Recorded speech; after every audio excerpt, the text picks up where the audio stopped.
to make our flour tortilla, we're going to be needing these ingredients. First, we're going to pre-measure our flour. I have here in my bowl already 2 cups of flour, and then I'm going to add 2 more cups of flour.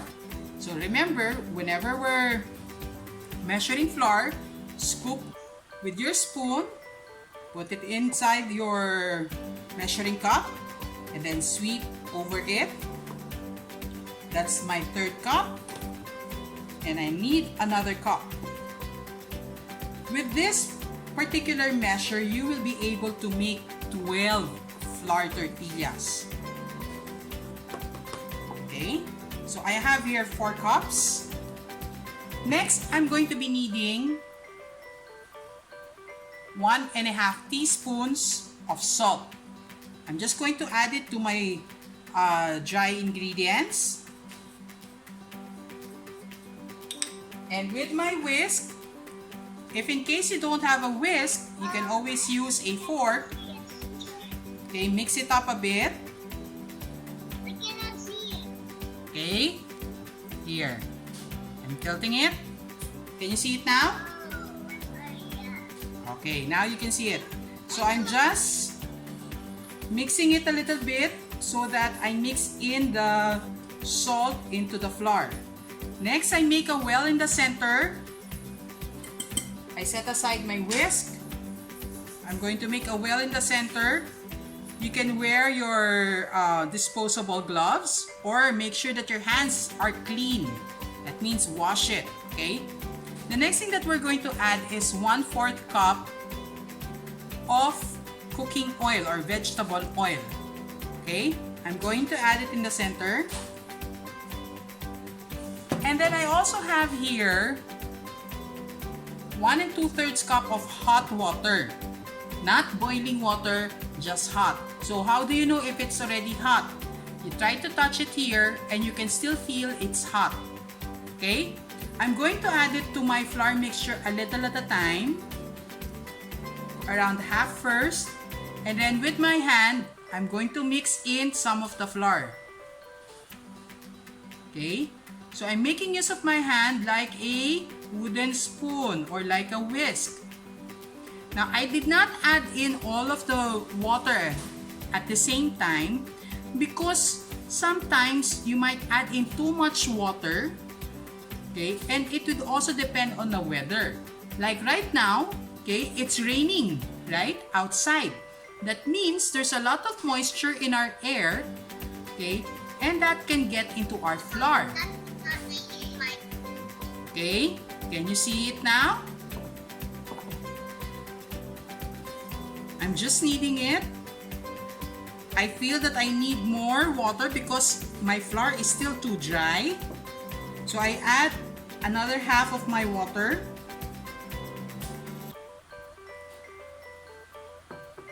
And with the use of my hand once again.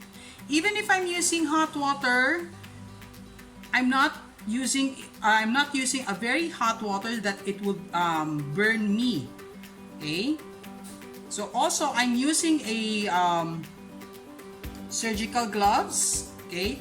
You may use any disposable gloves, and as I said, you may just wash your hands properly. Okay, I feel that I still need some more water. So I'm going to add more water because I can still see that there are a lot of flour that is dry. If in case you added more water than what you needed, okay, you can always add more flour. Okay? Okay, in a while, I'm going to turn this into my table. So what I'm doing right now is I'm kneading it.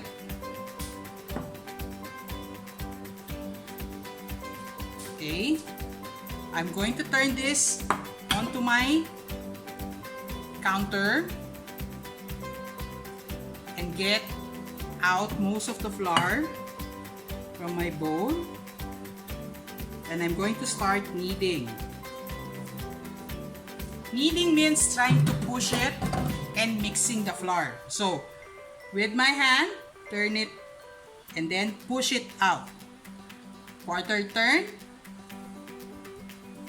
push it. So your moms will be helping you out in doing this. Okay, and you're going to try to incorporate all of the flour until my ball becomes quite smooth. I feel that I don't need any more water to add to it because I feel that it's already quite sticky and the ball is already coming together. So you can set aside your water. Now, if it sticks too much to your hand, okay, that's the time that you add a little more of the flour. Add it to your table and then continue kneading. Because I felt that it was sticking to my hand. So you turn it and then push. Fold, turn, push. Fold, turn, push.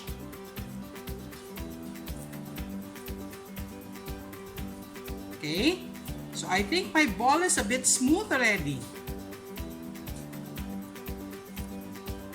Now, once it's smooth, roll it into a log.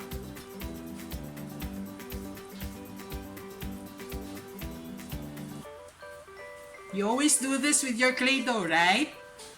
I think you do this with your Play-Doh. So this time, it's like you're playing with your Play-Doh, but you're going to make a real kind of food. So once you've stretched it out, okay, it's time for us to cut. So you can use your dinner knife, cut it in half, and then this one into 3. Also on the other side. And then this third, cut it in half.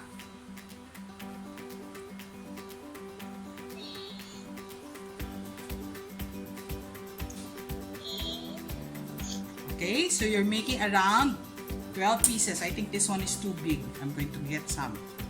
Okay, now with each section, hold it in your palm like this. Turn it on your table. And then make round like you're doing circles. Okay, so that it becomes a ball. Okay, so it becomes a ball. So once again, get one segment, okay, in the palm of your hand, put it over the surface like a cave, okay, make sure that your hand is like a cave, like this, and then just make circles on your table. So it becomes a round ball. Okay, so let's do one more. Roll it into a ball.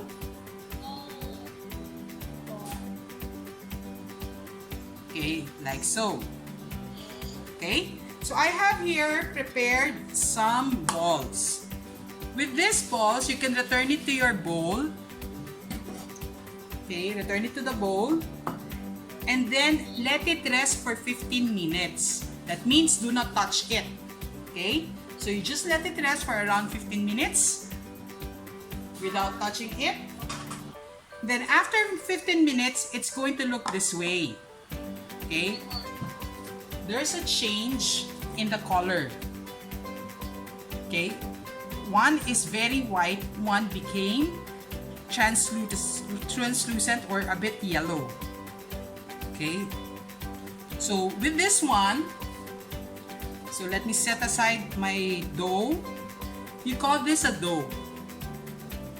Okay, so it's like making a bread, but what we're doing is a flat bread. Okay, now with my dough that has rested for a few minutes, for around 15 minutes, I'm going to place it on my surface.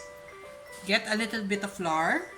Now the reason why you're putting flour is so that your dough does not stick to the table. Okay? So place your dough in the center. Okay? Flatten it with the palm of your hand. Okay?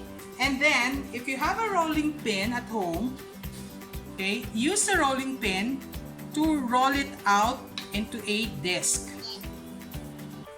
until it's thin. Now, what if you don't have a rolling pin at home? You cannot do it anymore? Okay. If you don't have a rolling pin, look what I have here. What is this? This is actually a drinking bottle. Okay? So I can use this drinking bottle as my rolling pin. Okay? I just added a little flour on the surface of my flour tortilla, and I'm going to use my drinking bottle to roll it out.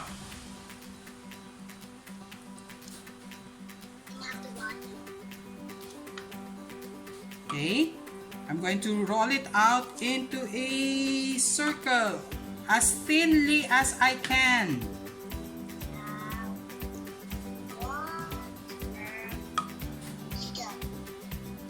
Okay? You notice that while I'm rolling it,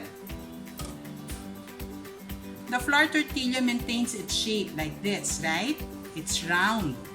Okay. Now, what if I try to roll out the fresh one that we made? Because we made a fresh one, right?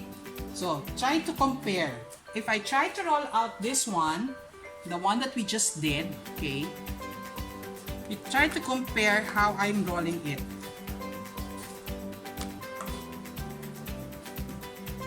Okay, you will notice that the dough will keep on shrinking. Okay, it will keep on shrinking because it hasn't rested. Okay, you heat first your non-stick pan. Okay, once you've heated it, okay, you have to have the supervision of your mom or an adult to do this, okay? Don't do it by yourself. I don't want my students getting any burn. So I'm just trying to see whether my pan is already hot. Okay, I'm not putting it inside. I'm just putting it just above it. If I feel the heat, that means my pan is already hot.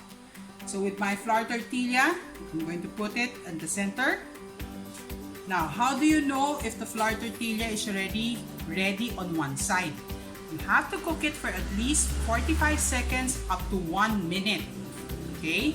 The other indication is on top of your flour tortilla, you're going to see bubbles forming. Okay? So once you see the bubbles forming, that means it's time for you to flip your flour tortilla. Okay? It's only been around 30 seconds since we placed it. And there's already a change in my flour tortilla. Okay? So around 45 minutes, I'm going to flip it. And you will see that it already has some brown spots on the surface. Okay? Wait for it for another 1 minute on the other side.